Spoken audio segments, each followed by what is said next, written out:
Expectation, അതായത് ഈ ജീവിതത്തിൽ എല്ലാവർക്കും അങ്ങോട്ടും ഇങ്ങോട്ടും ഉള്ള ഒരു കാര്യമാണ് എക്സ്പെക്റ്റേഷൻ.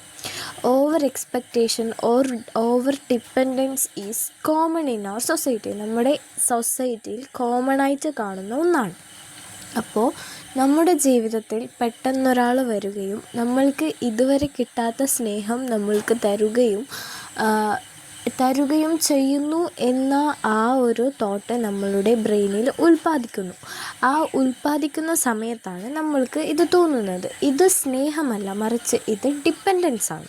നമ്മൾ അവരിൽ ഡിപ്പെൻഡായി കഴിഞ്ഞിരിക്കുന്നു. കാരണം നമ്മുടെ ബ്രെയിൻ നമുക്ക് ഇതുവരെ കിട്ടാത്ത നമുക്കൊരു തോന്നുന്നു നമ്മളിവിടെ സേഫാണ്, നമ്മളിവിടെ ഹിയർഡാണ് എന്നുള്ള ആ ഒരു ചിന്ത നമ്മുടെ ബ്രെയിനിനെ കണ്ടിന്യൂസ് ആയി കൊണ്ടുവന്ന ഒരു പാറ്റേൺ ആണ്. അപ്പോൾ ഈ പാറ്റേൺ എങ്ങനെ നമുക്ക് മാറ്റിയെടുക്കാം എന്നതാണ് ഞാൻ ഈ വീഡിയോയിലൂടെ നിങ്ങൾക്ക് പറഞ്ഞു തരാൻ പോകുന്നത്. അപ്പോൾ ഈ പാറ്റേൺ, ഈ ഒരു ലൂപ്പിൽ നിന്ന് നിങ്ങൾക്ക് പുറത്ത് കടക്കണമെങ്കിൽ നിങ്ങൾ ആദ്യം വിചാരിക്കണം, അതായത് നമ്മൾക്ക് ലൂസ് ചെയ്യുന്ന ഒരു റിലേഷൻഷിപ്പും നമ്മൾക്ക് വേണ്ട. Find place were you can love without losing your self. നിങ്ങളെ നഷ്ടപ്പെടാതെ തന്നെ നിങ്ങൾക്ക് മറ്റൊരാളെ സ്നേഹിക്കാൻ കഴിയുമ്പോഴാണ് അത് സ്നേഹമാവുന്നത് എന്നാദ്യം മനസ്സിലാക്കുക.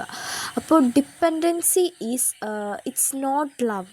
നിങ്ങൾ മനസ്സിലാക്കേണ്ട കാര്യം അതാണ്. ഇത് ഒരു സ്നേഹമല്ല, മറിച്ച് ഇത് നമ്മുടെ ബ്രെയിന് ആഗ്രഹിക്കുന്ന ഒരു തരം ഡോപ്പമൈൻ ഹിറ്റാണ്. അപ്പോൾ നമ്മളത് മനസ്സിലാക്കി അതിനോടുള്ള നമ്മുടെ പ്രതികരണം ആ രീതിയിലാക്കി കൊണ്ടുവരിക. നമ്മൾ പണ്ട് തൊട്ടേ മനസ്സിൽ ആവർത്തിച്ചു കൊണ്ടിരിക്കുന്ന ആ ഒരു സിസ്റ്റത്തെ നമ്മൾ മാറ്റിയെടുക്കുക. Okay, if you are failed, അത് നിങ്ങളുടെ തെറ്റല്ല, അത് നിങ്ങളറിയാതെ നിങ്ങളുടെ ബ്രെയിനിൽ തന്നെ പണ്ടുള്ള സേവ് ചെയ്ത ഒരു കാര്യമാണ്. അപ്പോൾ നമ്മൾക്ക് തെറാപ്പിയിലും മറ്റു കാര്യങ്ങൾക്കും നമ്മളെക്കൊണ്ട് പറ്റിയില്ലെങ്കിൽ നമ്മൾക്ക് അതും ചെയ്യാവുന്നതാണ്.